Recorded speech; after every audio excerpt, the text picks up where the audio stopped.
اللهم صل على محمد وآل محمد. बारी दीगर नारे सलावत. اللهم صل على محمد وآل محمد. For recitation of Holy Quran, I request Brother Amin Jafri. Please welcome him with salawat. على محمد وآل محمد. Allah.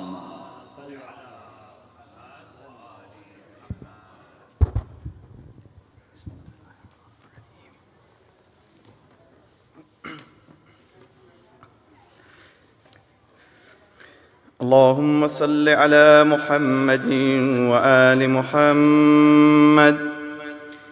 أعوذ بالله من الشيطان الرجيم.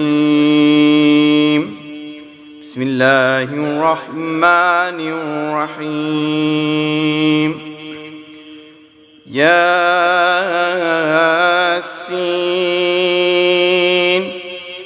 والقرآن الحكيم إنك لمن المرسلين على صراط مستقيم تنزيل العزيز الرحيم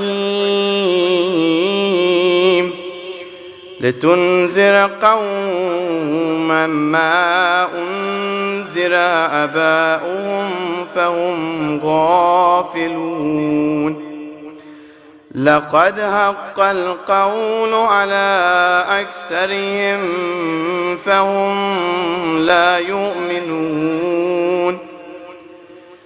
إنا جعلنا في أعناقهم أغلالا فهي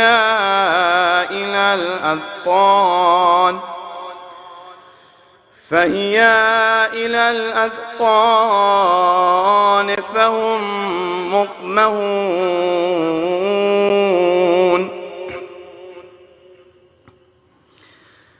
وجعلنا من بين أيديهم سدا ومن خلفهم سدا فأغشيناهم فهم لا يبصرون. وسواء عليهم أأنذرتهم أم لم تنذرهم لا يؤمنون. إنما تنذر من اتبع الذكر وخشي الرحمن بالغيب فبشره بمغفرة وأجر كريم. إنا نحن نحيي الموتى ونكتب ما قدموا وآثارهم وكل شيء أحصيناه في إمام مبين. واضرب لهم مثلا أصحاب القرية إذ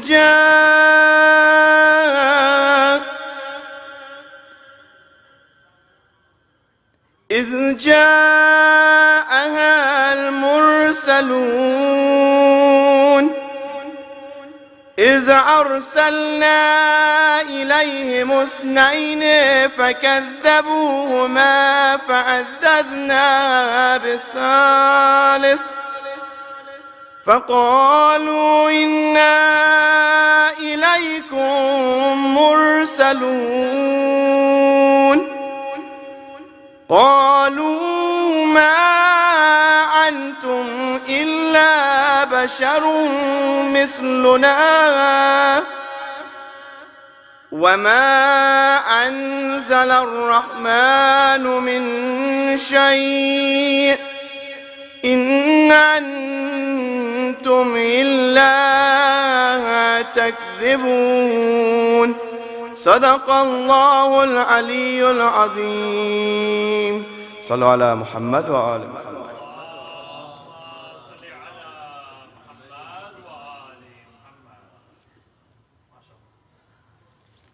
Jazakallah. One more salawat for brother Ameen Jafi ala Muhammad wa ali Muhammad.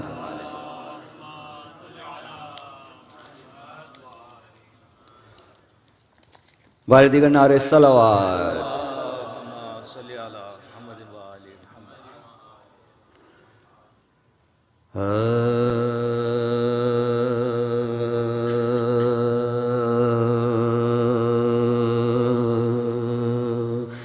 جمال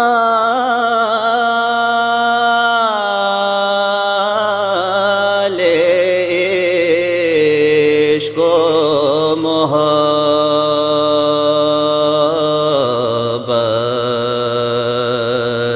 کا آئینہ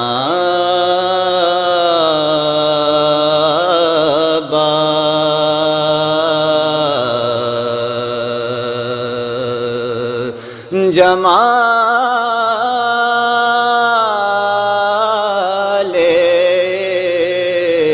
عشق و محبت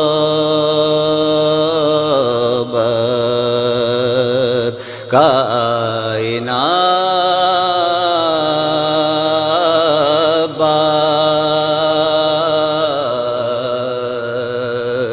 کمال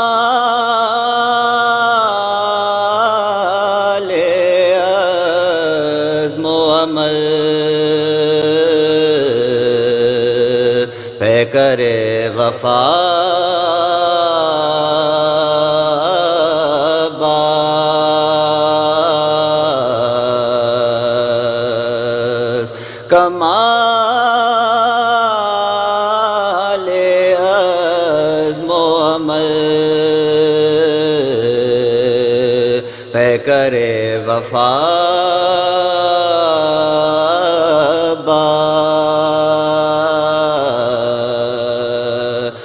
لب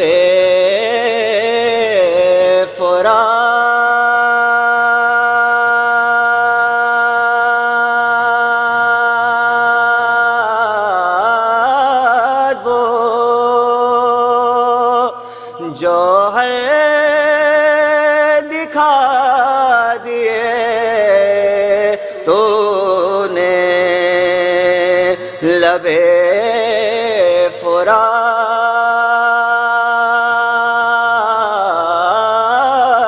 وہ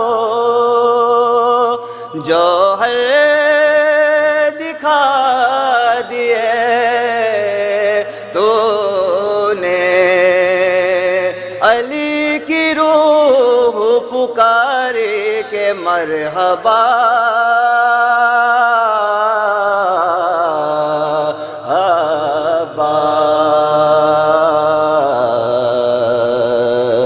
جمال عشق و محبت بر محمد و آل محمد صلوات.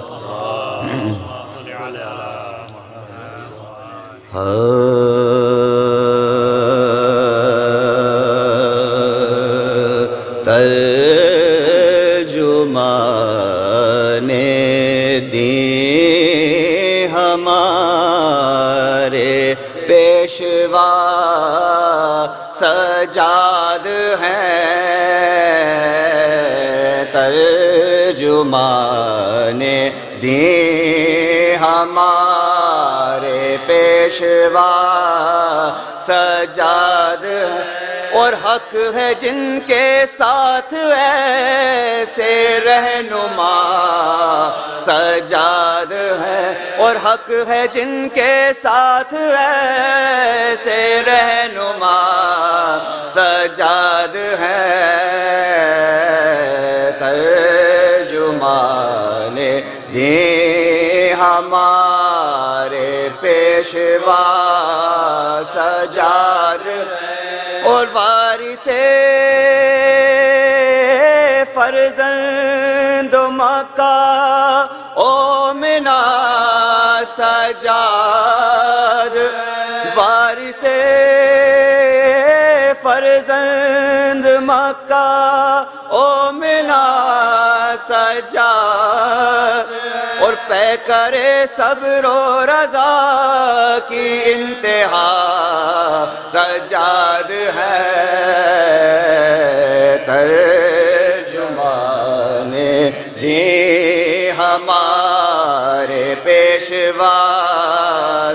سجاد اور آپ ہی کا تو صحیفہ فلسفہ ہے دین آپ ہی کا تو صحیفہ فلسفہ ہے دین اور ہے جو مقبول خدا ایسی دعا سجاد ہے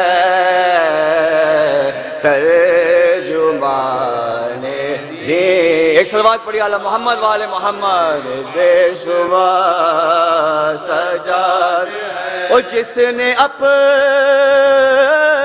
خون سے سینچا جس نے اپنے خون سے سینچا شجر اسلام جس نے اپنے خون سے سینچا شجر اسلام وہ تاجدار انبیاء کی وہ عطا سجاد ہے اور جن کے خطبوں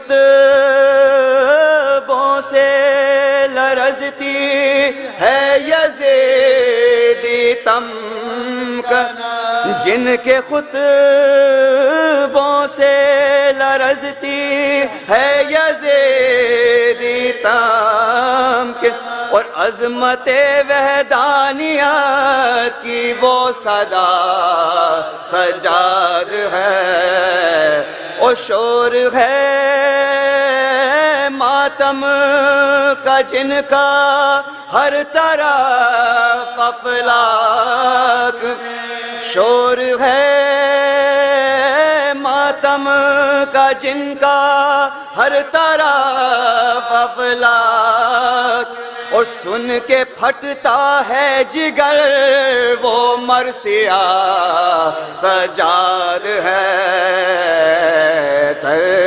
ترجمان دین ہمارے پیشوا سجاد ہے اور اہل بیت مصطفیٰ ہیں ایک صراط مستقیم اہل بیت مصطفیٰ ہیں ایک صراط مستقیم اور دین قائم جن سے ہے وہ سلسلہ سجاد ہے ترجمان دین ہمارے پیشوا سجاد ہے اور حق ہے جن کے ساتھ ایسے رہنما سجاد ہیں ترجمان دین ہمارے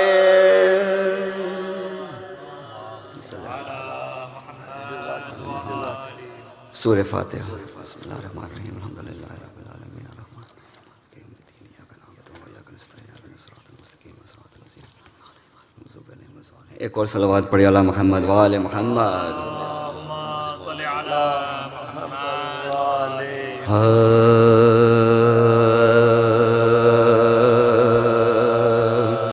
جب عابد بے کس کو پیام اجل آیا جب عابد بے کس کو پیام اجل آیا دنیا وغا باس کی نیت میں بلا اور وہ زہر دیا جس سے سکون میں خلل آیا اور مانند حسن کٹ کے کلے جا نکل آیا مانند حسن کٹ کے کلے جا نکل آیا ظالم نے مریض شہ دلگیر کو مار اور شبر کی طرح دل بر شبیر کو مار اور اولاد پیمبر پہ مصیبت کا یہ دن،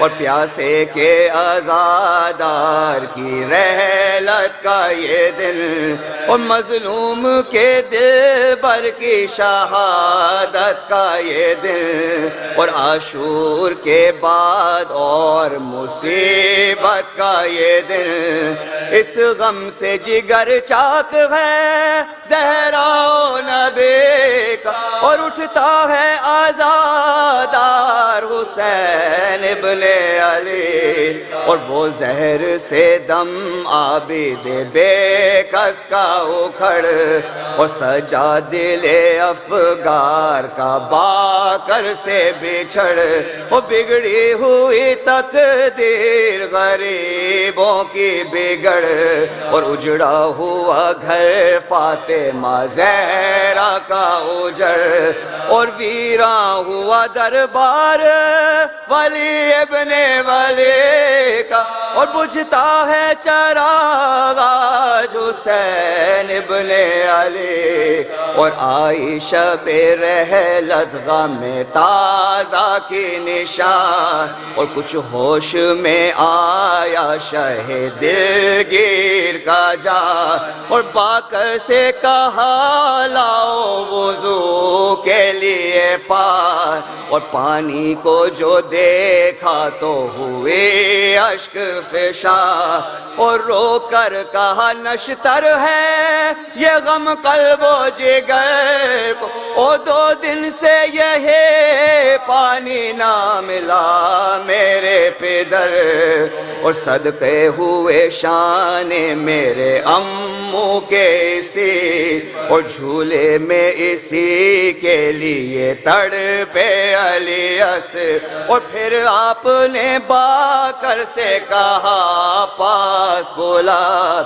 اس رات کو ہم تم سے جدا ہوتے ہیں دل، اس رات کو ہم تم سے جدا ہوتے ہیں دل، اور دین نبوی احمد زیجا کو سونپا، اور گھر بار تمہیں اور تمہیں اللہ کو سونپ، اور سن لو یہ وصیت میری اے آنکھوں کے تار، اور ناکے کو میرے پیار سے رکھنا میرے پیار، اور 22 حجوں میں یہ رہا ساتھ ہمارا، اور اس کو نہ کبھی بھول کے کمچی کوئی ماں، اور افسوس کے حیوانوں پہ جس کے یہ کرم تھے، اس پہ کرے اخلاق پہ دروں کے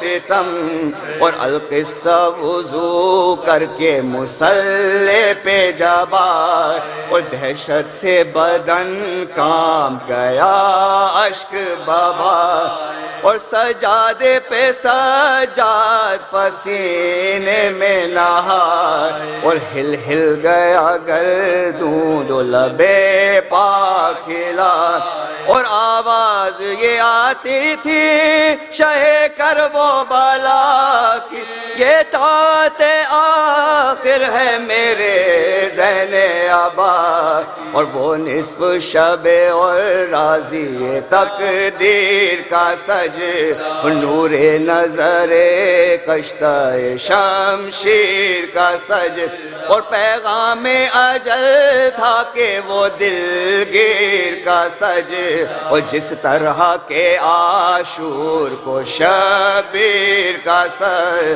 اٹھے جو مصلی سے تو غش کر گئے سجا، ہے میرے بابا کہا اور مر گئے سر، ہے میرے بابا کہا اور مر گئے سر، جب عابد بے کس کو پیام اجل آیا، بر محمد و آل محمد صلوات۔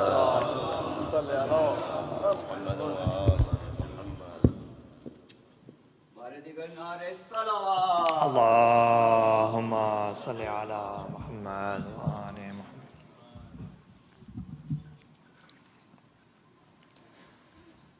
صلوات على محمد وآل محمد. اللهم صل على محمد وآل محمد. أعوذ بالله من الشيطان الرجيم. بسم الله الرحمن الرحيم. السلام عليكم ورحمة الله وبركاته.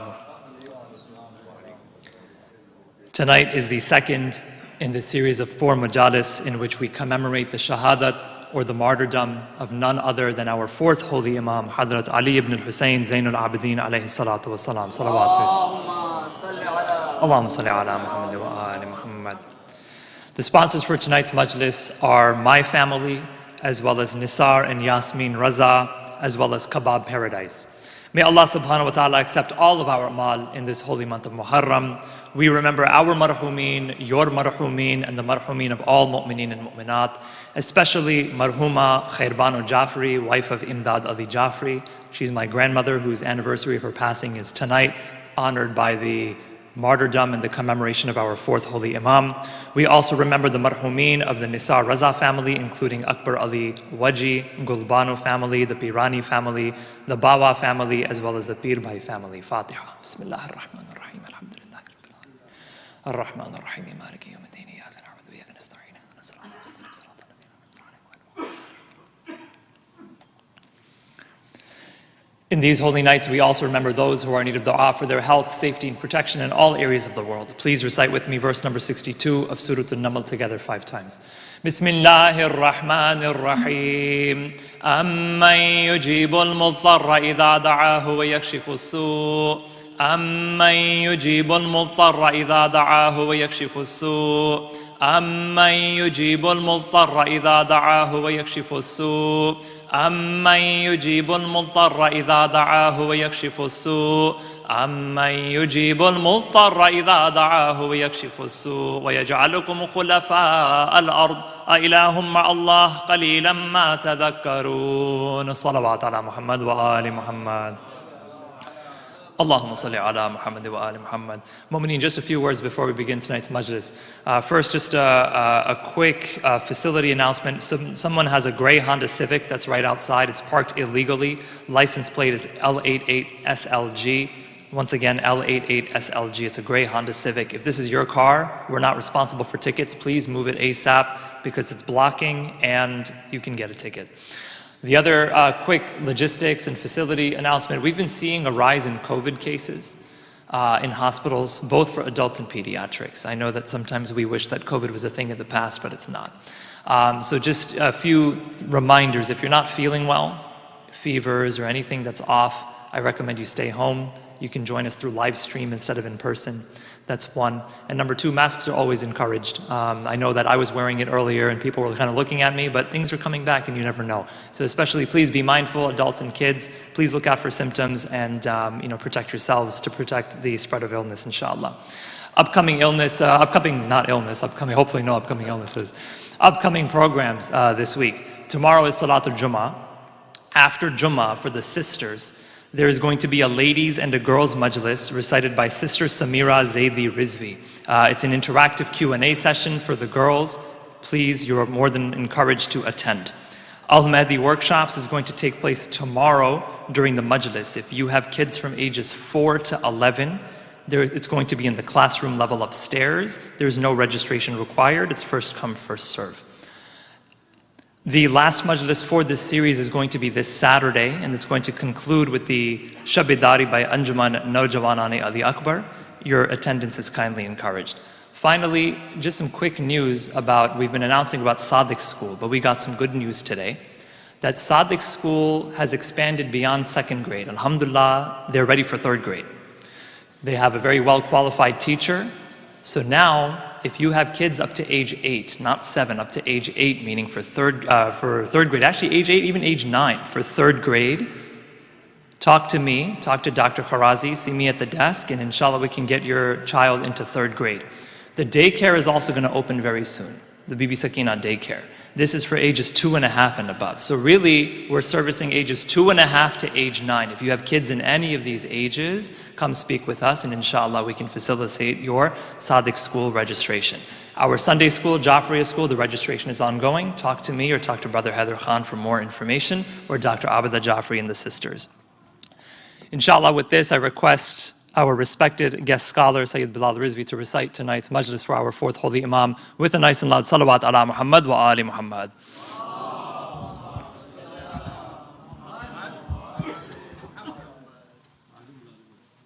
Women, you kindly requested to move forward, nice and loud salawat ala Muhammad wa ali Muhammad. Allahumma salli ala Muhammad wa ali Muhammad.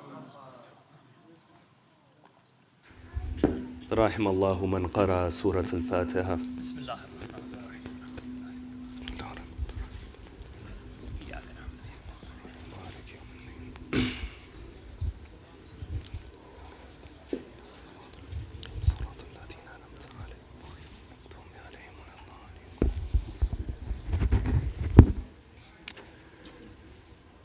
أعوذ بالله من الشيطان الرجيم. بسم الله الرحمن الرحيم.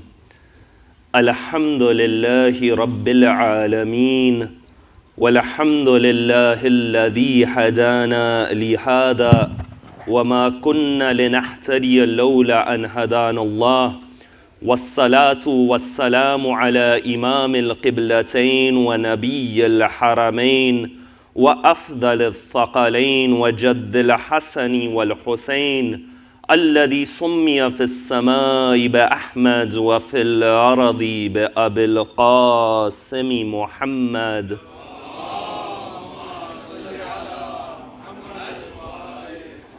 وعلى أهل بيته الطيبين الطاهرين المعصومين الصادقين والذين ذهب الله عنهم الرجس وطهرهم تطهيرا.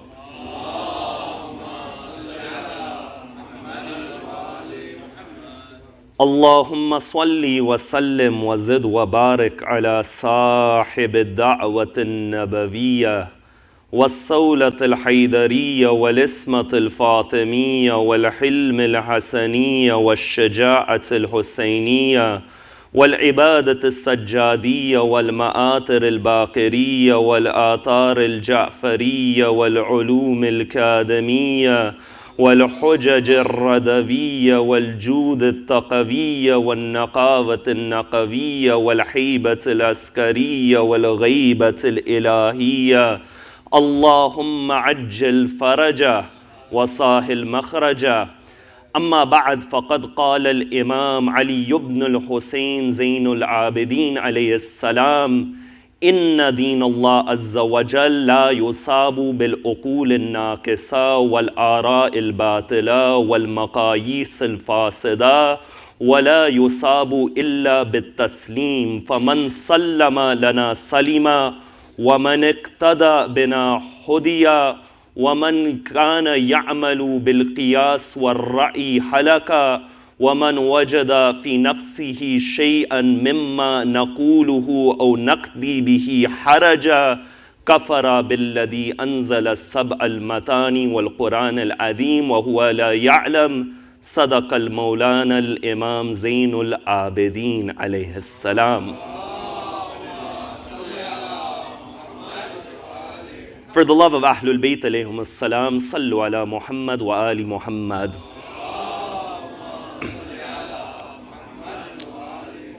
For the love of Fatima al-Zahra in particular, a second salawat ala Muhammad wa ali Muhammad. To give the Imam of our time our condolences on these days where we commemorate the martyrdom of his grandfather Imam Zainul Abidin, a louder salawat ala Muhammad wa ali Muhammad.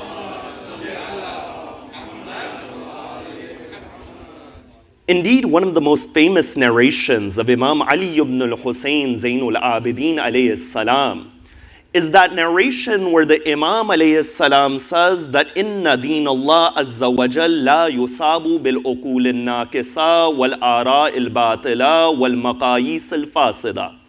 The Imam over here says that indeed the religion of Allah cannot be understood by deficient intellects, by incorrect opinions, and by invalid analogies. Then after that he says, وَلَا يُصَابُ إِلَّا بِالتَّسْلِيمِ. If you want to understand the religion of Allah, then the only way you can understand it is by submitting to it. فَمَنْ سَلَّمَ لَنَا سَلِمَ وَمَنِ اقْتَدَى بِنَا هُدِيَ. And the one who submits to us, Ahlul Bayt, that individual is safe, and the one who emulates us, that person is guided.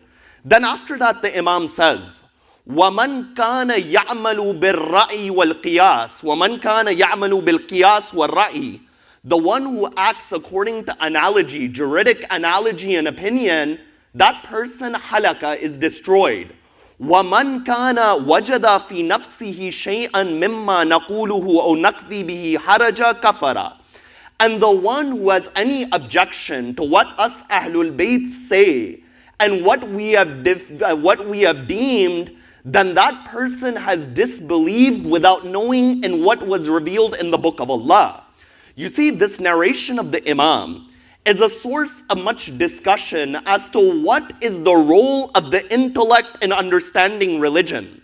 Does the intellect have a role in understanding the deen? Or are we simply to submit to the Quran and the narrations of Ahlul Bayt alayhimus salam?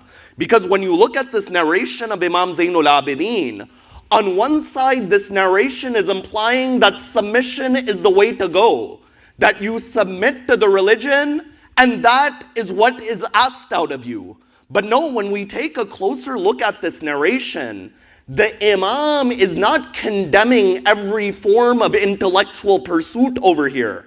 Because number one, the Imam says that the religion cannot be understood by deficient intellects. He doesn't say every form of intellect. And at the second level, when you look at the context of the statement, the Imam time and time again is referring to qiyas and analogy. What this goes to show is that this statement of the Imam is condemning a particular use of the intellect and not every use of the intellect. You see, when we look at our hadith corpus, there are a number of narrations that praise the aql and they show the role that the aql and the intellect plays in the life of man. After all, at the end of the day, that which differentiates us from animals, is the fact that we have the aql and the intellect. You know, when we look at one of our early sources, Al-Kafi, we find that Al-Kafi, which is one of our 4 early canonical hadith sources, it begins with Kitabul Aqli wal Jahl. It begins with the book of intellect and foolishness. You know, there is no other school outside of the school of Ahlul Bayt which has narrations in depth about the aql and the intellect like we do. And there is no other school within the Muslim world when their corpus of hadith literature begins, when they have books about hadith, they begin with narrations about the aql and the intellect. Other schools of thought, they don't have this. So we find that this is uniquely a Shia phenomenon. Now, when we come towards these different narrations, you find that they emphasize the status of the intellect in the life of man. For example, one narration will say that the intellect is primordial in its nature. Rasulullah Muhammad sallallahu alayhi wa alihi wa sallam, the Prophet very famously said, "Awwalu ma khalaqallahu al-aql." That the first thing which Allah created is the intellect. Another narration from our 5th holy Imam, Imam Muhammad al-Baqir salawatullahi wa salamuhu alayhi. This narration emphasizes that when Allah commands and prohibits a human being, the attention of Allah is towards the aql. And it is on the basis of the intellect that Allah rewards a person or punishes a person. The narration, it says that لَمَّا خَلَقَ اللَّهُ الْعَقْلِ إِسْتَنْتَقَهُ. That when Allah created the intellect, He gave it the faculty of language. ثُمَّ قَالَ لَهُ أَقْبِلْ فَأَقْبَلْ ثُمَّ قَالَ لَهُ أَدْبِرْ فَأَدْبَرْ. Allah told the intellect to step forward, it went forward. And Allah told the intellect to go backwards, it went backwards. After that, it says, ثُمَّ قَالَ وَإِزَّتِي وَجَلَالِي مَا خَلَقْتُ خَلْقًا هُوَ أَحَبُّ إِلَيَّ مِنْكَ وَلَا أَكْمَلْتُكَ إِلَّا فِي مَنْ أُحِبُّ. That Allah says that by my glory, by my honor, I have not created a creation which is more beloved than you, O Aqal. And I only perfect you in those whom I love. And then after that it says, Ama, that be aware that only by you, iyaka, that only by you I command, and only by you I prohibit, and only by you I reward, and only by you I punish. This goes to show that the barometer of reward and punishment is the aql and the intellect of a human being. No, another tradition from Imam Ja'far as-Sadiq salawatullahi wa salamu alayhi. The Imam in another tradition demonstrates that if a person wants to be devoted to the religion, then that individual has to use their intellect. The Imam says, Man kana aqilan kana lahu deen. That individual who uses his intellect, that individual is devoted to the religion. وَمَنْ كَانَ لَهُ دِينٌ دَخَلَ الْجَنَّةِ. And the one who is devoted to the religion, that individual will enter paradise. You see, what all of these narrations, they demonstrate is that the intellect has an immense status, an immense position within the life of a human being. But at the same time, despite having all of these narrations, each of us realize that there are limits to the intellect as well. If I told you that rationally, without looking at the Quran, without looking at the Hadith, tell me what will happen after death, can you rationally do that? Can you rationally say there will be two angels who question us? After that, we'll be in the grave for a period of time. Then God will raise us. There will be a sirat, there will be a mizan, there will be all of these stages. No, rationally, we can't come to that conclusion. That demonstrates that there are limits to the understanding our intellect can reach. But now, I'll give you another example. Is there any Muslim who will say that this verse of the Quran, I disagree with it? We can say that I do not understand this ayat of the Quran. But no Muslim will say that my intellect is higher than the Quran. What this goes to show is that even though the aql and the intellect has a role, there are certain limitations. You know, when you look at Islamic history, one of the most heated debates in Islamic history has been about the role of the intellect in the deen. For example, one of the theological debates occurred between the Ash'aris and the Mu'tazila. The Ash'aris were a school of thought that they took everything literally, in the sense that there is no role for reason in the deen. If Allah throws a pious person in the fire of hell, then it's the domain of Allah, we cannot rationalize it. But then there was others who said, no, so intellect, it reigns supreme, but Ahlul Bayt, they gave a neutral perspective. You find this was one debate. Another debate we see is even within the Shia school of thought. You know, there was a discussion, there was different opinions about what role does intellect play even within Shi'ism. When you look at Shaykh as-Saduq, Shaykh as-Saduq was understood to be more of a traditionalist. But when you compare him to Shaykh al-Mufid, Shaykh al-Mufid gave a larger role to the intellect in understanding the deen. But no, I'll give you another example. You know, in the modern world, in the past few hundred years, two of the most important events in the modern world was the Industrial Revolution and the Scientific Revolution. Both of these events, they changed the scope of the world in terms of who the powers at be were, and in terms of what type of knowledge it reigned supreme. When this occurred, there were different reactions in the Muslim world. One reaction said that scientific progress is something which is not a part of the faith. You know, they would listen that there were many atheists who would argue that your God is a God of the gaps. That what does this mean? They would say in the olden days, when there was no science, there were a lot of things we didn't know. When we didn't know something, we would place God into that gap and we understand it. But today, that gap is filled by science. Thus, we don't need that existence of God and that attachment to God. You see, when one group of Muslims, they saw this type of rhetoric going on, they went back to the roots that intellect plays no role in the deen. You know, it's very famous in the Ottoman Empire in 1515. The Shaykh al-Islam of the Ottoman Empire passed a fatwa deeming the printing press haram. That one cannot use the printing press And you find that the sultan of that time, he passed the ruling that anyone who uses it will be beheaded.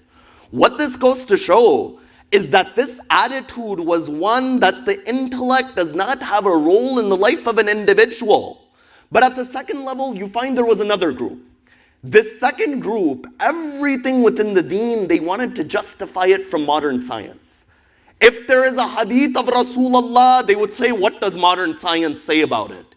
Even to the extent that there was a school of tafasir where they would try to interpret the Quran in light of modern science. You know, there was a famous individual in Egypt by the name of Dr. Taha Hussein. And Dr. Taha Hussein was one of these liberal reformist thinkers. And when he came to interpreting the Quran and he saw the ayat of the Quran in Surah Al-Fil, which says, تَرْمِيهِمْ بِهِجَارَةٍ مِّن سِجِّيلٍ, that when the army of Abraha came to the Kaaba and they wanted to destroy the Kaaba, Allah, He sent a miracle in the form of a group of birds carrying stones, and they were pelted with stones and that army was destroyed. You know what Taha Hussein said? He said that this is an analogy for smallpox. That birds, they carry smallpox. They went over there, and this Quran is just speaking metaphorically. So you see, even in the modern world, there was one current that tried to over-rationalize the deen. There was another current that removed intellect from the deen. Regardless of what form of these debates they may take in, the crux of these debates is the question that what is the application and what is the limit of the intellect in understanding the religion?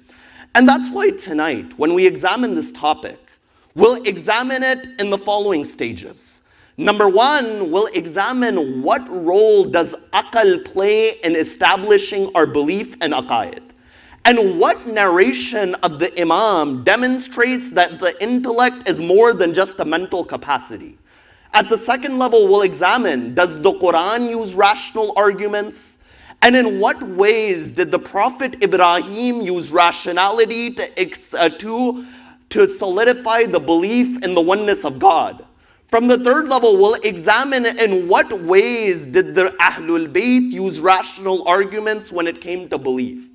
From the fourth level, we'll examine, does rationality have a role in Islamic law?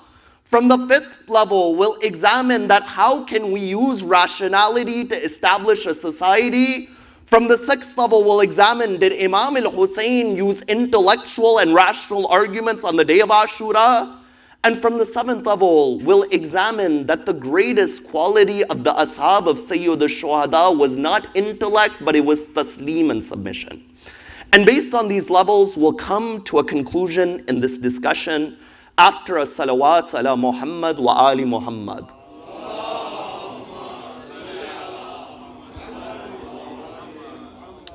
Now the first level of discussion is the discussion about the intellect when it comes to belief. We know that the intellect is that faculty through which insan comes to an understanding of new things. That object of our intellect is often very different.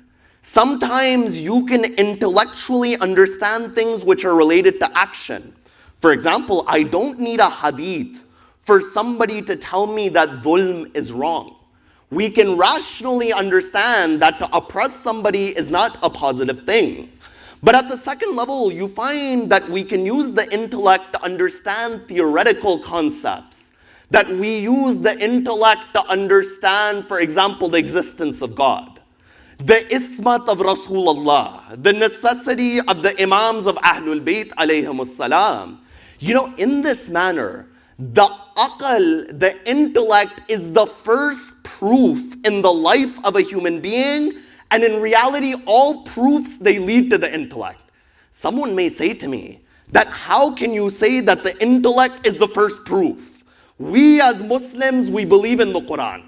We believe in Rasulullah, we believe in the Imams, but how can we say that the aql in one manner comes before all of that? I say to you, if I asked you that why do you believe in Allah? You cannot say that I believe in Allah because Rasulullah said Allah exists. That would be circular. That would be what we call in Arabic a dawr, in Urdu a daira, and in English a vicious circle. Because the authority of Rasulullah comes from the fact that he is the messenger of God. And before that authority is there, we need to establish the existence of God. I can't say, for example, that Allah exists because there is an ayat of the Quran that says Allah exists. So rationally, yes, we need to come to an understanding of the existence of God. But on the other level, we can still use the Quran and Rasulullah as a rational argument. For example, if I rationally look at the Quran and I notice that this Quran has no contradiction, this Quran's eloquence is unmatched, I can say that this is a divine book and this divine book says Allah exists, thus Allah exists. But over here, it is not that I am blindly following the ayat. It is I am rationally deducing this Quran is a mu'jiza, and this mu'jiza says Allah exists, thus Allah exists. When it comes to Rasulullah, I can bring a rational argument with the Prophet of God.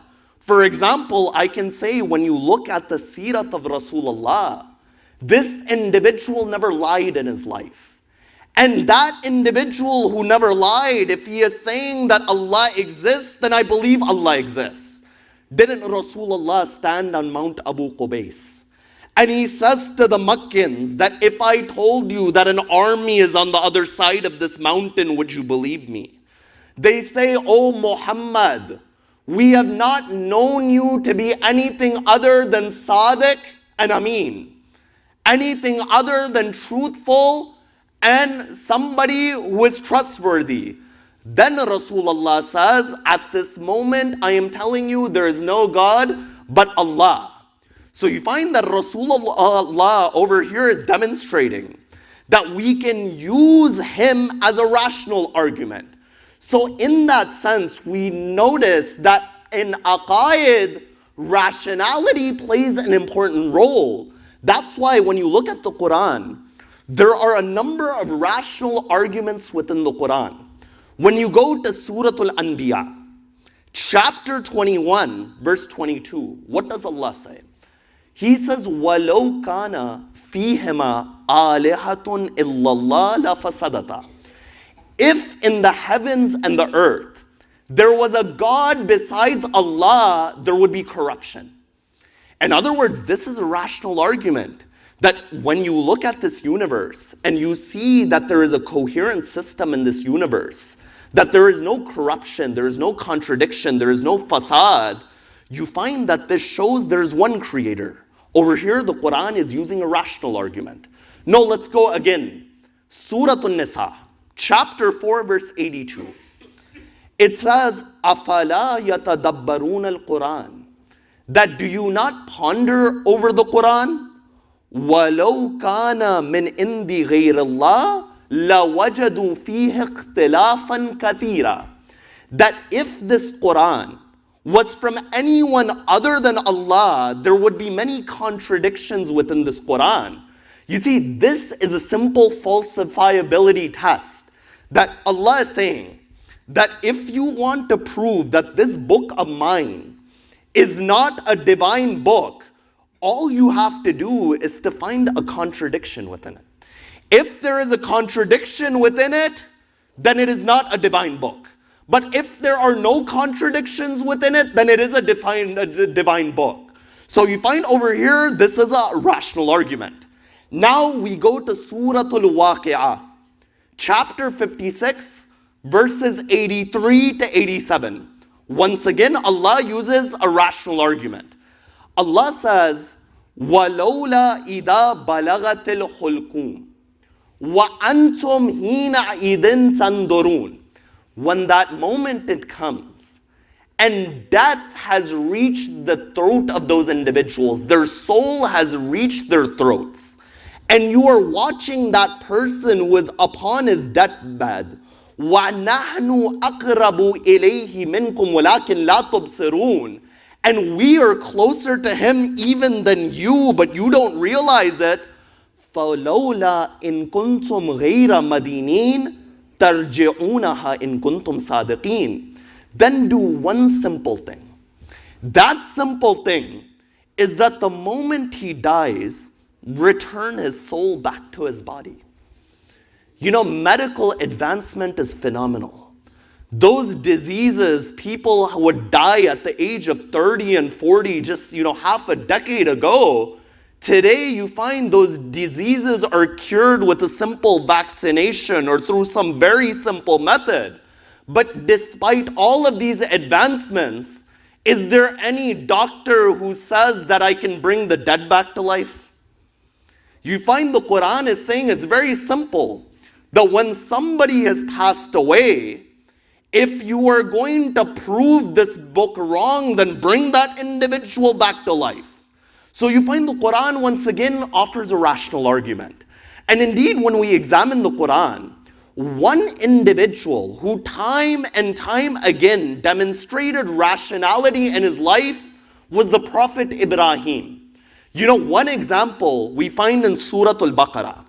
In chapter 2, verse 258, it says, Alam tara ila alladhina haja Ibrahima fi rabbihi, an atahu Allahu al-mulka. That have you not looked at that individual who would argue with Ibrahim about his Lord on the basis of him being a king, given a kingdom?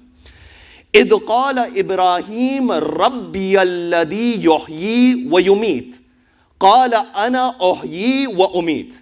That Ibrahim, when he was in front of Nimrud, the ruler of his time, Ibrahim says to Nimrud that if you claim that you are a god, my Lord is the one who gives life and he gives death.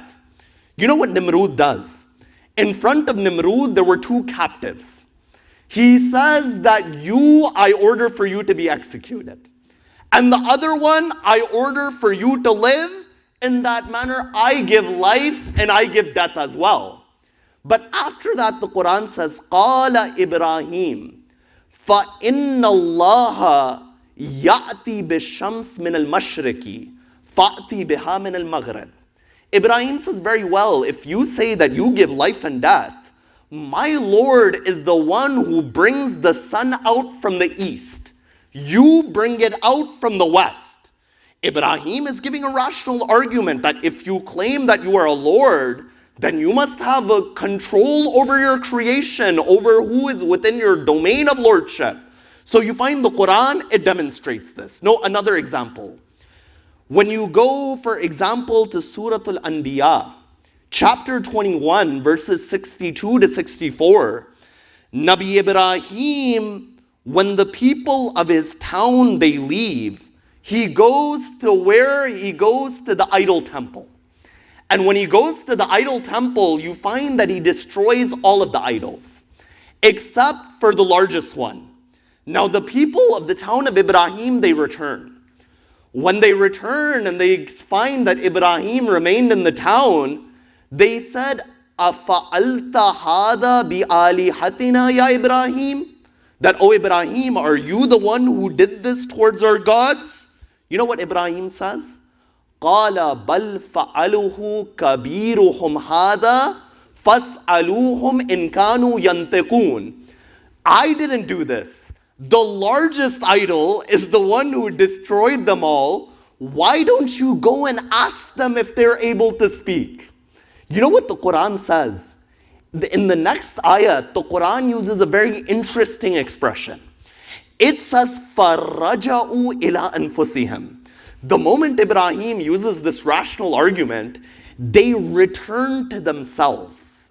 They return to their aql, that they had a realization that if these idols cannot speak, why are we saying that they are God and they are Allah?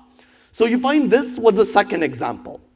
A third example from the life of Ibrahim is found in Surah Al-An'am. And within this chapter, it stated that one day Ibrahim was with a group of people who would worship the celestial bodies. And the Quran, it says, فَلَمَّا جَنَّ عَلَيْهِ لَيْلُ فَلَمَّا جَنَّ عَلَيْهِ اللَّيْلُ, that one night it came upon Ibrahim, ra'a kawkaban, that Ibrahim, he saw a star. فَلَمَّا أَفَلَ قَالَ إِنِّي لَا أُحِبُّ الْآفِلِينَ. So when that star it comes, Ibrahim, he sees that star, he says, قَالَ هَذَا رَبِّي, this is my Lord. But when that star it sets, he says, that which sets, I don't like it.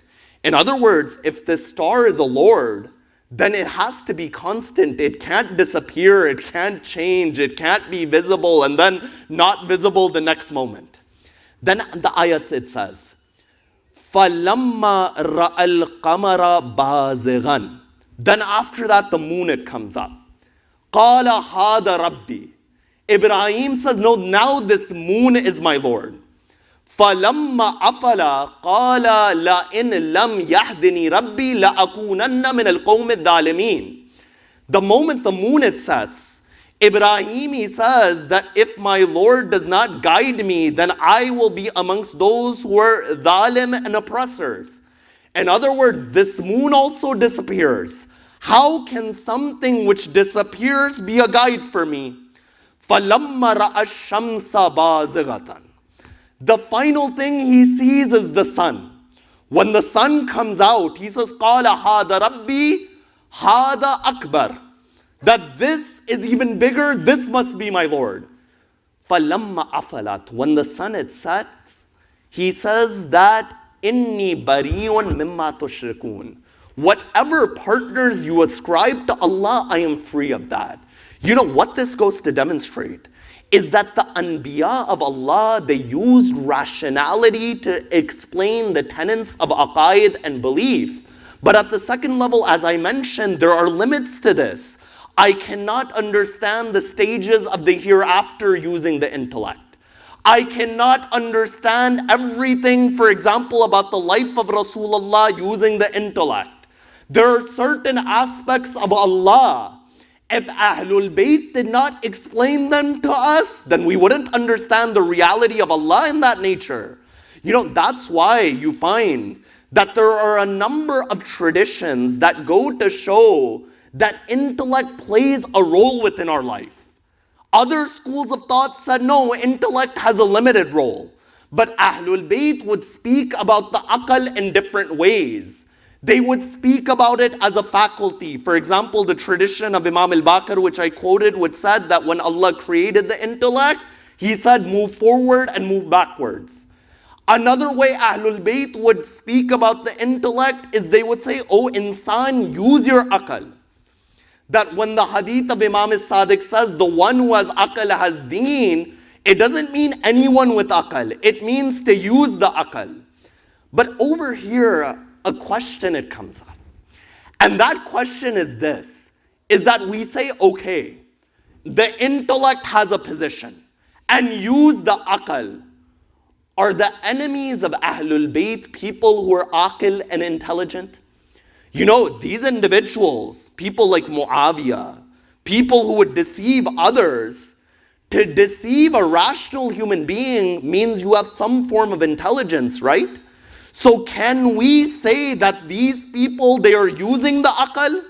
This question was posed to Imam Ja'far as-Sadiq salawatullahi wa salamu alayhi. They said to the Imam ma'al aql, that what is the intellect? The Imam, he gave an answer which demonstrated that the aql in its truest sense is much more than just a faculty which understands. The Imam says that aql is what? It is ma ubida bihir rahman wa maqtusiba bihil janan. The aql is that through which Allah is worshipped. And the aql is that through which paradise is acquired. The narrator at that moment says, okay, if the definition of intellect is that through which paradise is acquired, فَالَّذِي كَانَ فِي Muawiyah. What did Muawiyah have? Because Muawiyah was an intelligent person, but he was not working to acquire paradise. You know what the Imam says? He says, تِلْكَ النَّكْرَى تِلْكَ الشَّيْطَنَ وَهِيَ شَبِيحَةٌ بِالْعَقْلِ وَلَيْسَتْ بِالْعَقْلِ. The Imam says that is deception. That is something which is satanic. It resembles aql. It is the shabi of aql. But in reality, it is not aql. So what the Imams, they show is that aql in its truest sense takes you to Allah. And that is why the Imams would use intellectual arguments. You know, on the day of Siffin, one of the people who was killed on the side of Amir al-Mu'mineen was Ammar ibn Yasir. And about Ammar ibn Yasir, there was a famous narration that Rasulullah says, Ammar taqtuluhul fi'atul baghiyah, that an oppressive or a rebellious group will kill Ammar ibn Yasir.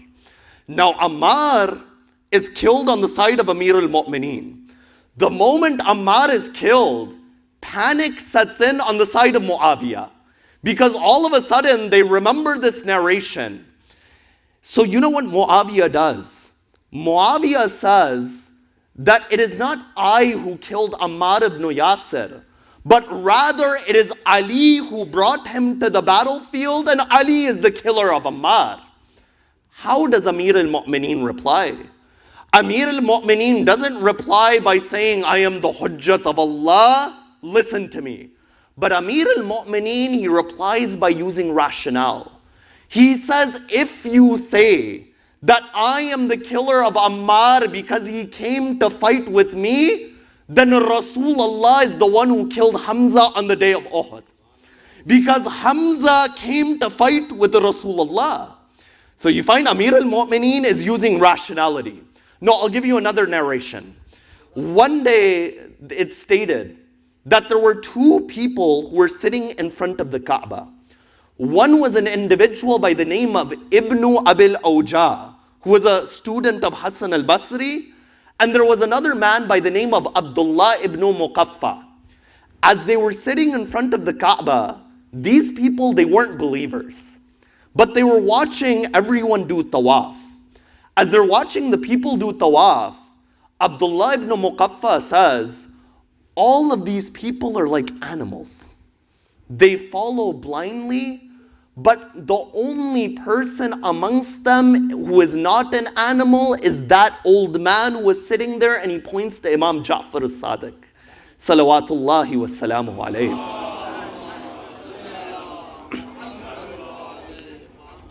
Ibn Abil Awja is astonished. He says that you just made such a big label, using my own words. You called everyone an animal, but you said this man is not like them. Why do you say that? Ibn Muqaffa says, I have seen in him things which I have not seen in anyone else. Ibn Abil Awja says, okay, now I'm going to find out for myself. The other man replies by saying, go and find out, but don't let him change your beliefs. Ibn Abil Awja says that, very well, I'll go, but maybe you are scared that you have put him at too high of a level and he won't live up to that level. Ibn al-Muqaffa says, if that's what you think, then go and find out for yourself. The man returns after speaking to the Imam in astonishment. Ibn al-Muqaffa says, what happened?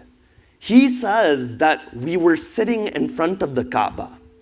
When everyone left, Ja'far as-Sadiq said to me something which I never thought of in my entire life. As I was looking at the people doing tawaf, he said to me, you know, if all of these people are correct about their religion, and they are correct, then you will be in a big loss. In other words, if their deen and their religion is correct and you are an atheist, then you are going to be in a loss and they'll go to paradise. But if you are correct, in other words, there is no deen, but you are not correct, then you will be at the same level. You see, the Imam uses something which in the modern world we call Pascal's wager. That if an atheist comes towards you and that atheist says that, why do you believe in religion? One argument, even though it's not the highest argument, but the Imam is speaking to people who are not very intellectual people, is that you say to them that if I'm right, then you're in a big loss. because you didn't believe in the religion. But if you're right and there is nothing in the hereafter, then we're at the same level. So you find the Imam uses a rational argument. No, another example. An atheist, he comes to Imam Ali ibn Musa al-Rida alayhi salam. When he comes to Imam al-Rida, he says that my senses cannot perceive Allah, thus there is no God. You know what the Imam says? The Imam says, when your senses do not perceive him, you deny his existence, you say there is no Lord. But when our senses don't perceive him, we understand that there is nothing like him within this world. Then the man says to Imam al-Rida, that tell me, when did your Lord come into being? The Imam says, tell me when he was not, then I'll tell you when he became. That you tell me when my Lord wasn't there. When you're able to do that, then I'll tell you when he came into being. So in this manner, you find when it comes to Tawheed, the rationality is there. But even when it comes to establishing imamat, it's stated that one day Hisham ibn al-Hakam, one of the companions of Imam Ja'far al-Sadiq, salawatullahi wa salamu alayhi, Hisham ibn al-Hakam was having a debate with one of the Khawarij.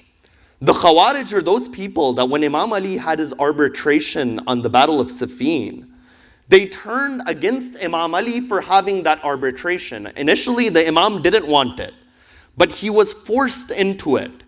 So you find that there was one person on the side of Imam Ali, one person on the side of Muawiyah, and because of that, you find this is something they didn't accept.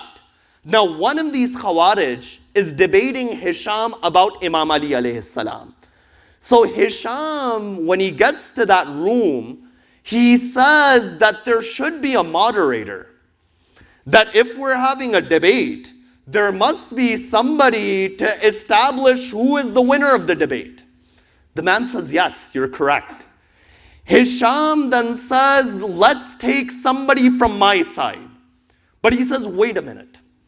If we take somebody from my side, then it's possible that he'll be unjust to you.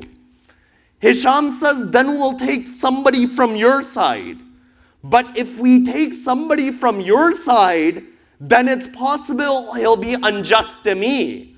The only fair solution is that there is one judge from my side and there is one judge from your side.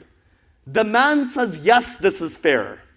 Hisham turns around, he says, the debate is over. They say, what do you mean the debate is over? The debate was about whether Imam Ali, when there was an arbitration from one person on each side, is this something which is reasonable or not? You find that person accepted that condition as reasonable, and through his intellect, Hisham, he defeats that individual. There's a famous story of an individual in the subcontinent by the name of Ismail Deobandi. As the name suggests, he studied in a Deobandi madrasa, but later he became Shia. And Ismail Deobandi, he would engage in a lot of different debates. He says that one day, as I was debating a man, he would argue from the Quran, I would answer from the Quran. He would argue from the Hadith, I would answer from the Hadith. But at one moment, he did something strange. He took my pen, he threw it on the ground, and he said to me, you Shia, you believe in Imam Ali. Say, Ya Ali Madad, for your pen to come back towards you. You know what Ismail Deobandi does? There are different variations of the story, but one variation it says, he takes an item of that person, he throws it on the ground, and he says, now you say, Ya Allah Madad, for it to come up. In other words, using rationality demonstrates that this world, it works in cause and effect. And in that manner, he gives this individual a rational argument. So you find over here that rationality has a role in aqaid. But now the question, which has unfortunately become a question of controversy, is that what role does intellect play in Islamic law? There's many people who will come up, they'll say that the laws of Islam are out of date. That when you look at the inheritance of women, or you look at, for example, the testimony of a woman, these are things that don't apply within the modern world. Over here, we need to ask the question, that does the intellect play a role in Islamic law? Amongst Shia scholars, Shia jurists, they say there are 4 sources of Islamic law. There is number 1, kitab, the Quran. There are the hadith. There is that ijma which contains the view of the imam. And number 4, there is aql as well. You find that, for example, there is a discussion called al-mustaqillatul aqliya. The jurists, they say, even if we don't have a hadith about dhulm being wrong, our intellect tells us that dhulm is haram. I'll give you another example. They'll say that when it comes to the intellect, if Hajj is wajib, then our intellect tells us we need to do all of the prerequisites of a Hajj.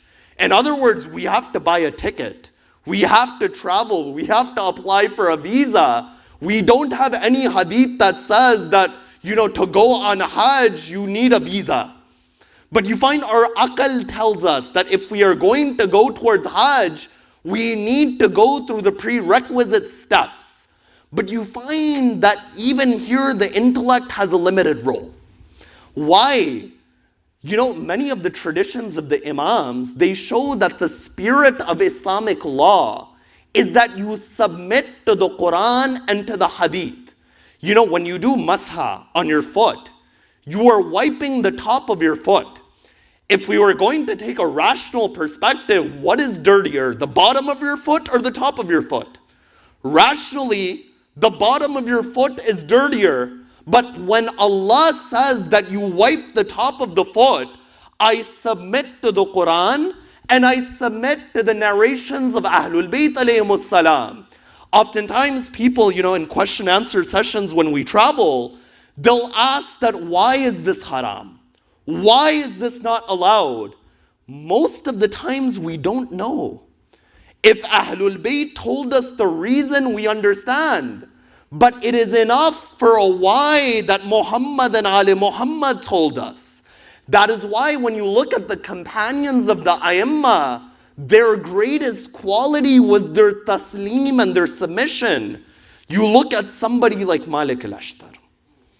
Malik on the day of Siffin, as he's fighting through the ranks, he reaches the tent of Muawiyah.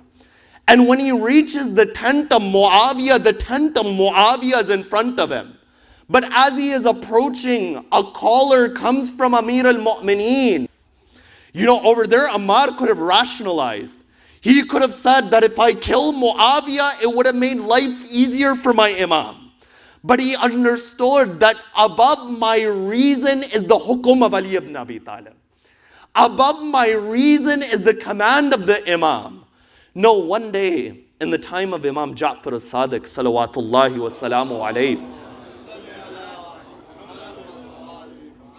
Harun al-Makki comes to the imam.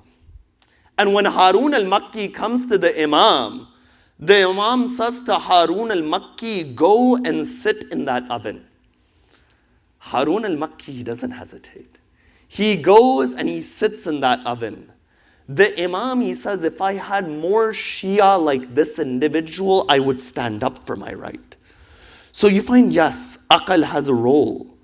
But we can't forget the spirit of taslim and submission. And in that sense, we find that Imam Zainul Abidin, salawatullahi wa salamu alayhi, the Imam has a tradition which I quoted at the beginning of this majlis, which shows the importance of taslim. But the Imam also has a narration which demonstrates the role of the intellect in forming a community as well. There is a tradition of the Imam where the imam says, do not befriend 5 types of people. 5 types of individuals, don't befriend them. And then the imam gives rational reasons why you shouldn't befriend them. He says that do not befriend a liar, because that individual is like a mirage. Things which are far from you, he'll make them seem as if they're close to you. And things which are close to you, he'll make them seem as if they're far from you. This is the first person. The second person that you shouldn't befriend is a person who is a fasik, a person with no moral values and an open sinner. Because that individual, since he has no values, he'll sell you out the first chance that he gets. That he'll sell you out for something which is very small. Then the Imam says, the third type of person that you shouldn't befriend is a person who is stingy, a person who is bakhil. Because that what you need the most, he won't give you. Then the Imam says the fourth type of person is the fool, the person who is an ahmak. That person will think that he's helping you, but in reality he's harming you. And then the Imam says the fifth person that you shouldn't befriend is a person who cuts ties with his family. فَإِنِّي وَجَدْتُهُ مَلْعُونًا فِي كِتَابِ اللَّهِ فِي ثَلَاثَ مَوَاضِعٍ. Because I have found that person to be cursed in the book of Allah in 3 places. In other words, if that person can't respect his parents and his family who are his blood relatives, how is he going to respect you as his friend? So you find in that manner the Imam, he demonstrates that rationality has a role in forming a community. And even on the day of Ashura, when Imam al-Hussein would speak to the army of Umar ibn Sa'd, he would give rational arguments. He would say to them that Hal wajadta ibn bint nabiyakum ghayri. Do you know any other son of the daughter of your prophet other than me? He would say that if I have done anything wrong, then my family is innocent. He would say to them that if you think I'm a liar, go and ask Jabir ibn Abdullah al-Ansari. Go and ask Sahal ibn Sa'd al-Sa'idi. Go and ask Zayd ibn al-Arqam. The Imam would appeal to them time and time again. And in that manner, on this night, we remember the masaib of Imam Zainul Abidin. That, Imam Zainul Abidin, for 35 years, he mourns for his father. That when the Imam one day is in Medina, and a man says, Ana al-gharib, I'm alone. Imam Zainul Abidin, he begins to cry and he says, oh man, if you were to die, would they put a kafan on your body? If you were to die, would they bury you?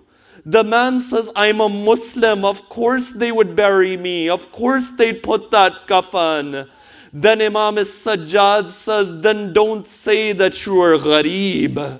If anyone was gharib and alone, it was my father Hussein who was alone. No, one day Imam Zainul Abidin is walking by a butcher and he sees that a butcher is slaughtering an animal. The Imam says, did you give water to this animal? He says that I'm a Muslim. Of course I gave water. He says, did you give food to this animal? Did you sharpen the sword? Did you make sure no other animals were there? Imam Zainul Abidin, he says, Wa Husayna, that when they killed my father Hussein, neither did they give him water, neither did they give him food, neither did they sharpen the sword. From 70 paces, my aunt Zainab would watch. وَالشِّمَرْ جَالِسٌ عَلَى صَدْرِ الْحُسَيْنِ. That what is the masaib of Imam Zainul Abidin? On the 11th of Muharram, Sayyida Zainab only made one request to Shimar. She said that don't take these women through the maqtal, that they can't handle to see the bodies of their shohada. But Shimar takes them through the maqtal. That Layla would go to the body of Ali Akbar, and Farwa would go to the body of Qasim. But as each of the women would go to the body of their children, Sayyida Zainab only goes to the body of Hussein. And when she goes to the body of her brother, she looks at the wounded body of Abu Abdullah. And she says, Anta akhi, that are you my brother Hussein? She says, Wajadda ya Rasulallah. هذا الحسين المرمل بالدماء. That she says, Ya Rasulullah, look at your Hussein today. Your Hussein is covered in blood. It's stated after that. She says that, oh my brother, my mother Fatima made a wasiyah that kiss the body of Hussein before you leave Karbala. But there is not a spot on this body which is not wounded on this day. You know, after that it's stated that Imam Zainul Abidin goes by the body of his father. And as the Imam goes by the body of his father, تَغَيَّرَ لَوْنُ وَجْهِ الْإِمَامِ, that the color on the face of Imam Zainul Abidin begins to change. And as Sayyida Zainab is watching Imam Zainul Abidin, it's stated that Sayyida Zainab falls upon the ground. Imam Sajjad runs towards his aunt. He says, oh my aunt, why did you fall? Sayyida Zainab says, Atajudu bin nafsik ya baqiyata akhi. She says, oh Sajjad, I saw it's as if your soul is about to leave your body, oh Sajjad. Imam Zainul Abidin says, oh Pupi Amma, oh my aunt, what is a son supposed to do when he sees the body of his father in such a manner? You know, after that, Ahlul Bayt leaves and they go towards Kufa. You know, Qasim ibn Asbagh al-Nubata, he narrates how Ahlul Bayt entered Kufa. He says that as they were entering, all of the women of Ali Muhammad were upon one row. In front of them were the heads of the Shohada.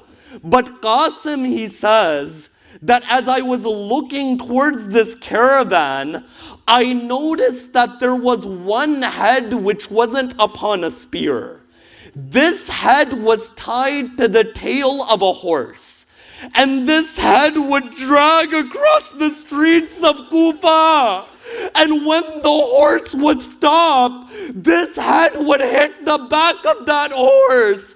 So I said to somebody in that caravan, that whose head is this? They said that this is the head of Abu Fadl. This is the head of Abu Fadl Abbas ala la'natullah ala al-qawm al-zalimin. سيعلم الذين أي منقلب ينقلبون ماتم حسين.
गरीब काफिला सालार खून रोता रहा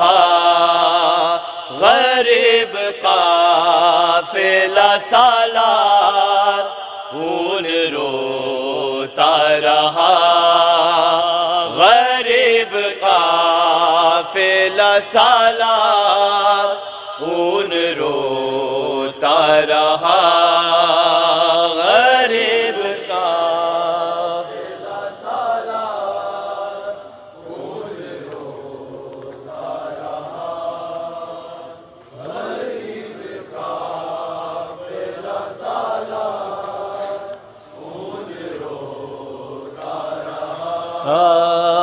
غریب قافلہ سالار خون روتا رہا غریب قافلہ سالار خون روتا رہا غریب قافلہ سالار خون روتا رہا غریب قافلہ سالار خون روتا رہا غریب قافلہ سالار غریب قافلہ سالار خون روتا رہا غریب قافلہ سالار خون روتا رہا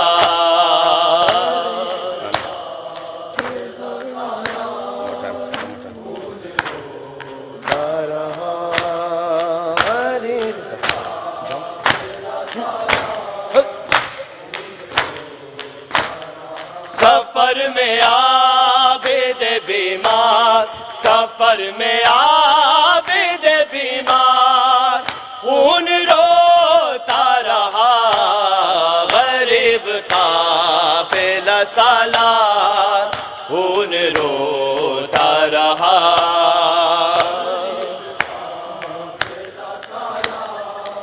خون روتا رہا غریب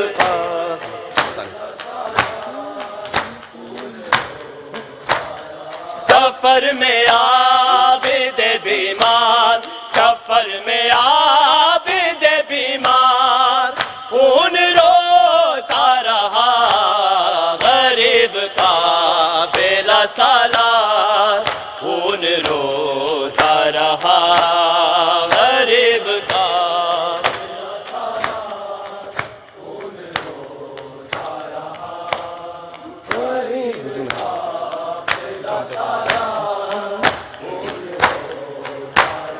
ہجوم عام تھا پتھر تھے کھولتا پانی ہجوم عام تھا پتھر تھے کھولتا پانی جو پہنچا شام کے بازار جو پہنچا شام کے بازار خون روتا رہا غریب قافلہ سالار خون روتا رہا غریب قافلہ سالار خون روتا رہا غریب قافلہ سالار خون روتا رہا سکینہ آتی تھی بھائی کے سامنے جو کبھی سکینہ آتی تھی بھائی کے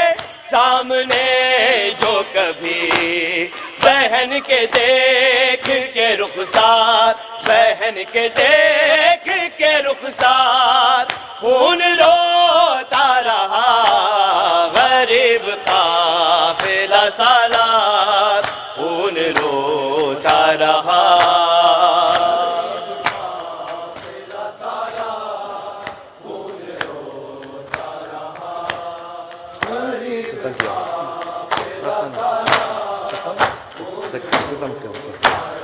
ستم کیا کسی ظالم نے جب سکینہ پر ستم کیا کسی ظالم نے جب سکینہ پر تو کر کے یاد علمدار تو کر کے یاد علمدار خون روتا رہا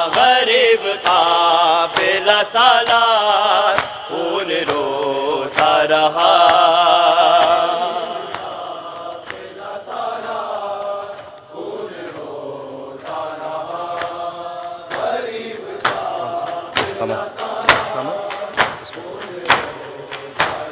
کمر جھکا کے وہ بازار سے گزرتا رہا.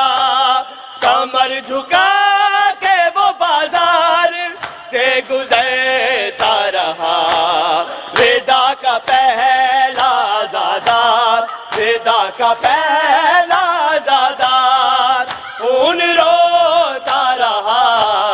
غریب قافلہ سالار خون روتا رہا.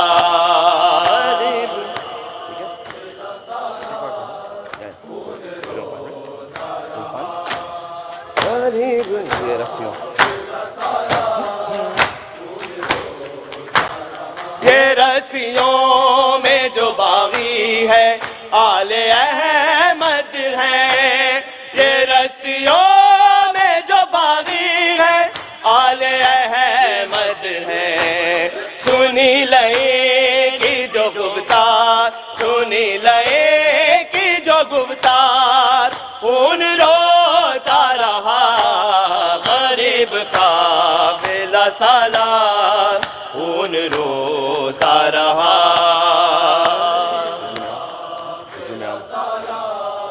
خون روتا رہا.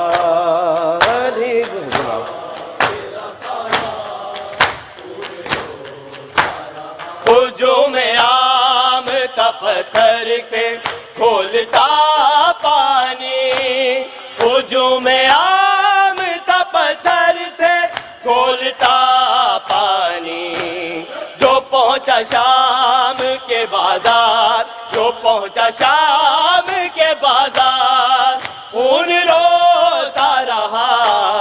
غریب قافلہ سالار خون روتا رہا.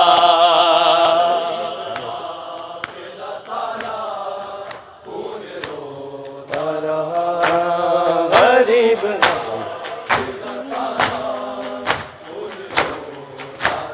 سفر میں عابد بیمار، سفر میں عابد بیمار خون روتا رہا. غریب قافلہ سالار خون روتا رہا.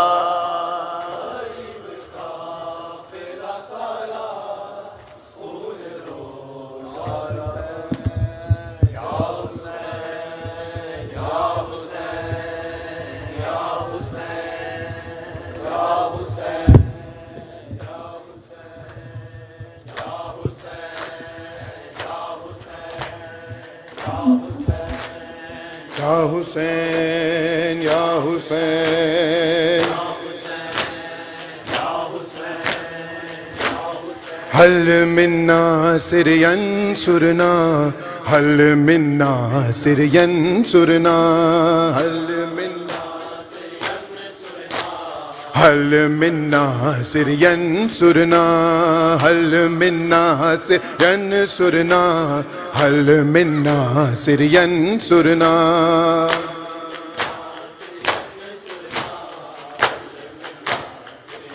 سرنا یا حسین یا حسین.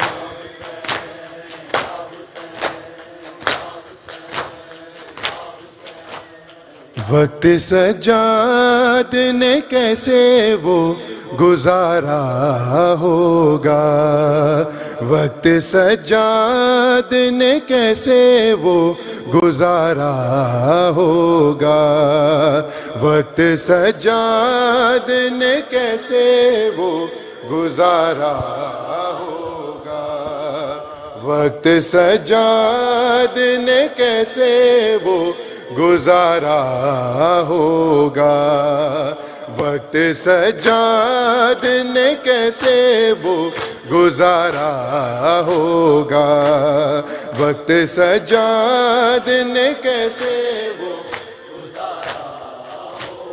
وقت سجاد نے کیسے وہ گزارا ہوگا. وقت سجاد نے کیسے وہ گزارا ہوگا. نام زینب کا جو غیروں نے پکارا ہوگا. وقت سجاد نے کیسے وہ گزارا ہوگا. وقت سجاد نے کیسے وہ گزارا ہوگا.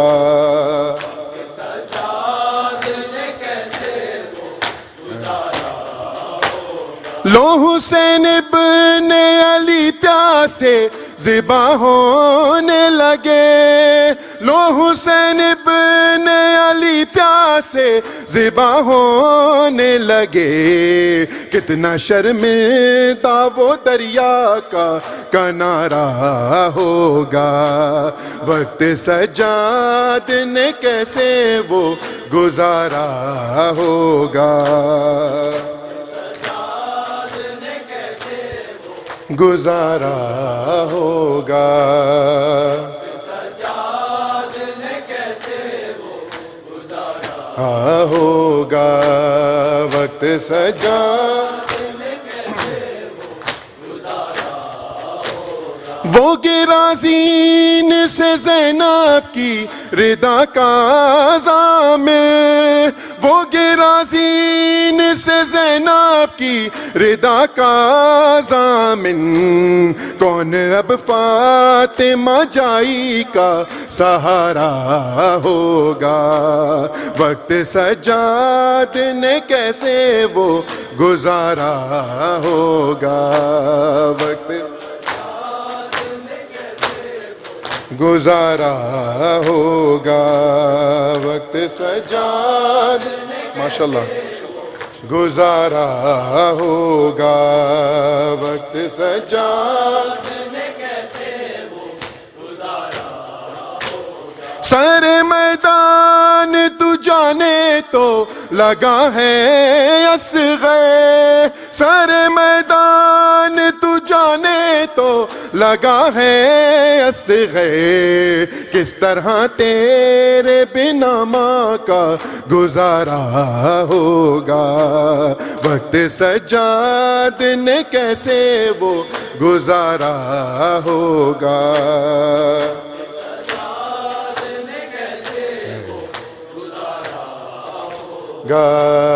وقت سجاد نے کیسے وہ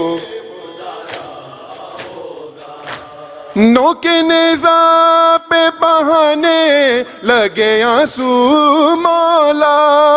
نو کے نیزہ پہ بہانے لگے آنسو مولا.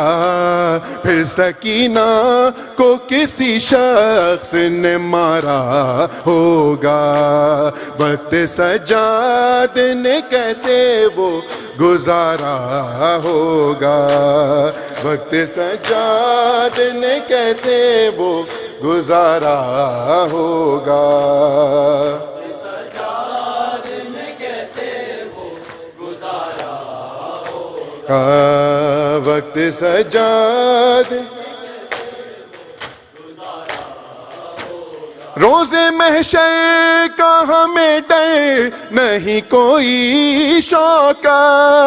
روز محشر کا ہمیں ڈر نہیں کوئی شوکت.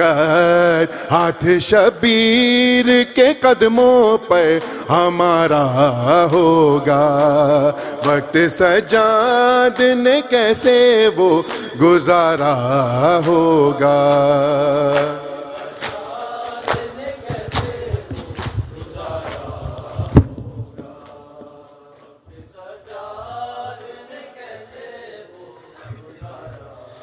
یا حسین یا حسین یا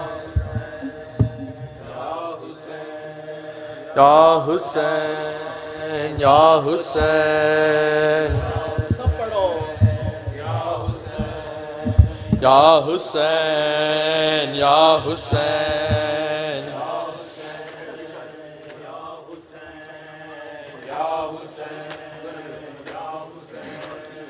یا حسین یا حسین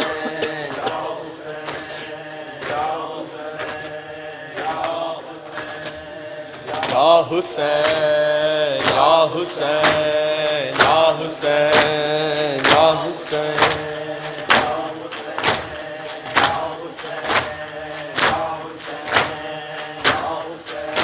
آ گئی بنت علی بیردات بندھے برے بازاروں میں آ گئی بنت علی بیردات بندھے برے بازاروں میں آ گئی بنت علی بیردات بندھے برے بازاروں میں آ گئی بنت علی بیردات بندھے برے بازاروں میں آ گئی بنت علی بیردات بندھے برے بازاروں میں آ گئی بنت علی بیردات بندھے برے بازاروں میں آ گئی بنت علی بیردات بندھے برے بازاروں میں آ گئی بنت علی بیردات بندھے برے بازاروں میں آ گئی بنت علی بیردات بندھے برے بازاروں میں جس نے سورج نہ کبھی دیکھا تھا رو رہی ہے وہ گناہگاروں میں آ گئی بنت علی میرے داماد بندھے برے بازاروں میں آ گئی بنت علی میرے داماد بندھے برے بازاروں میں جس نے سورج نہ کبھی دیکھا تھا رو رہی ہے وہ گناہگاروں میں آ گئی بنت علی بیردات بندھے برے بازاروں میں آ گئی بنت علی بیردات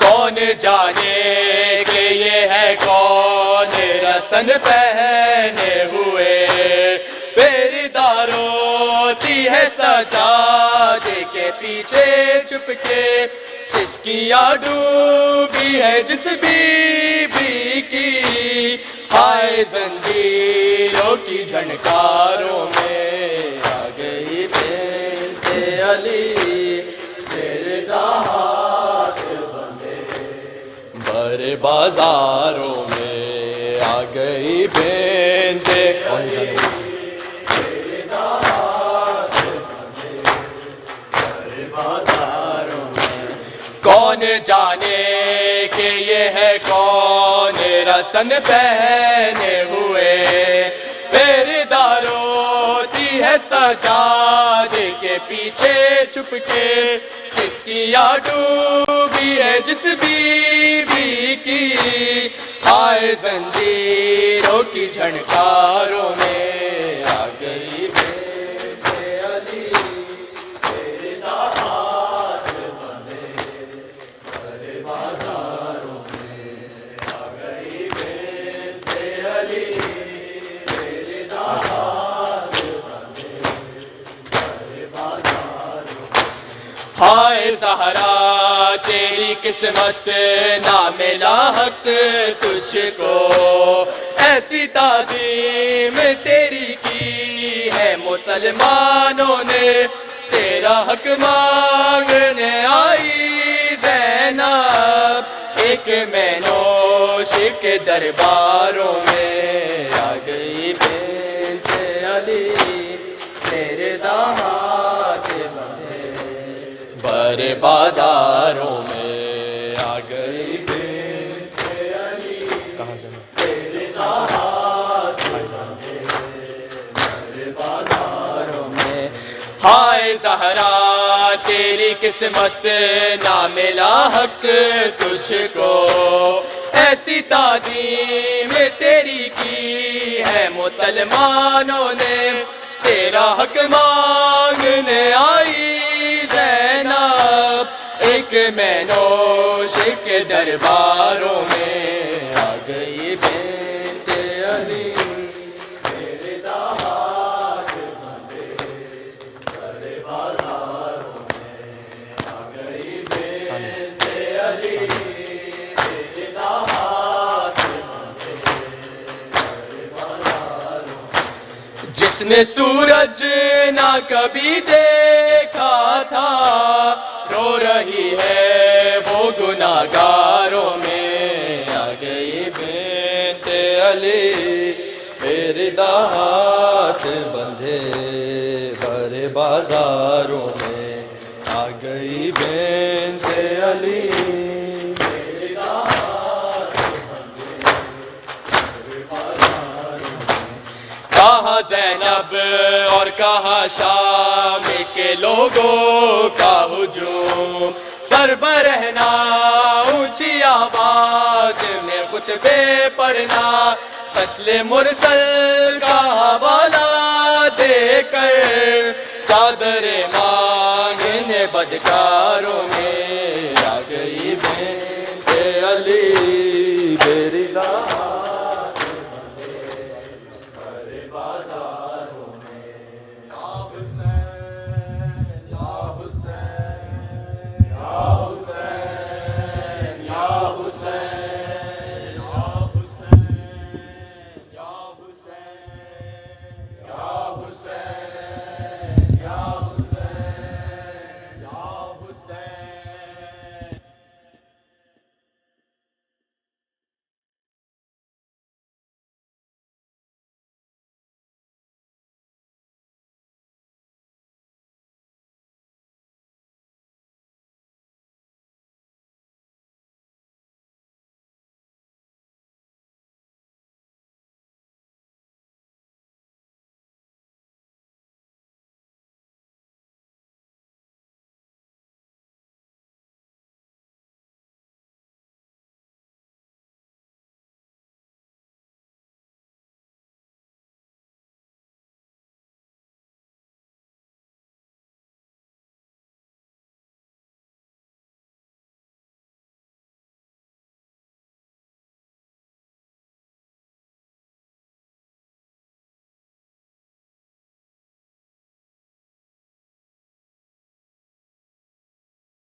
اللهم صل على محمد وآل محمد اللهم صل على محمد وآل محمد اللهم صل على محمد وآل محمد بسم الله الرحمن الرحيم السلام عليكم يا أبا عبد الله السلام عليكم يا ابن رسول الله السلام عليكم ورحمة الله وبركاته السلام عليكم يا غريب الغرباء السلام عليكم يا معين الضعفاء والفقراء السلام عليك يا شمس الشموس السلام عليك نيس النفوس أيها المدفون بأرض طوس روحي وجسمي لك الفداء السلام عليكم ورحمة الله وبركاته السلام عليك يا صاحب العصر والزمان الأمان الأمان الأمان السلام عليك يا شريك القرآن السلام عليك إمام هذا أجر الله تعالى فرجك وسهل مخرجك وظهورك واجعلنا من أنصارك وأبانك السلام عليكم ورحمة الله وبركاته